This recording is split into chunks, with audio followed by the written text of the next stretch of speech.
Erwan, inamin na ang katotohanan. Tinuldukan na ng food content creator na si Erwan Heussaff ang isyong hiwalay na umano sila ng kapamilya aktres na si Ann Curtis. Matatanda ang iniintriga ng maraming marites sa social media, sina Ann at Erwan na hiwalay na. Nag-umpisa matapos magpahayag si Ann ng kanyang suporta sa divorce bill sa kanyang Instagram account. Tila apoy din na nagliyab ang issue matapos mapansin ng netizen na hindi nasuot ni Erwan ang wedding ring nila ni Ann sa isang nitong cooking vlog. Bukod dito, pinuna rin nila ang hindi pagsama ni Erwan kay Ann na magtungo ito sa Australia kasama ang kanilang anak na si Dalia para sa isang wedding. Dahil dito ay agad ngang naisip ng maraming netizen na may pinagdadaan ng problema sina Ann at Erwan, o ang mas masaklap pa ay hiwalay na ang dalawa. Samantala, tila napigtas na nga ang pasensya ni Erwan sa mga naglabasang post sa social media tungkol sa di umano'y hiwalayan nila ni Ann. Dagdag pa rito ang akusasyon na di umano'y ng babae siya kaya sila naghiwalay ni Ann.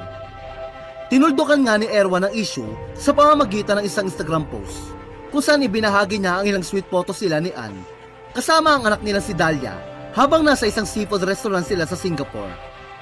Sa caption, kwelang sinabi ni Erwan na mark-shape umano sila ni Ann sa tila trending na paghiwalay ng mga celebrity couple.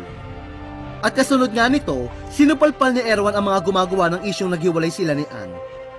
Iginit ni Erwan na sila ni Ann ang uri ng couple na hindi masyadong nagpo-post sa social media tungkol sa isa't isa.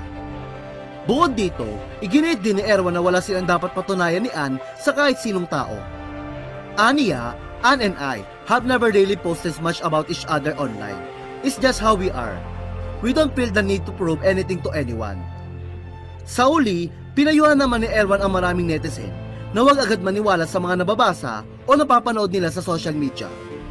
Ayon pa kay Erwan, hindi porket maraming views ang isang post ay totoo na ito.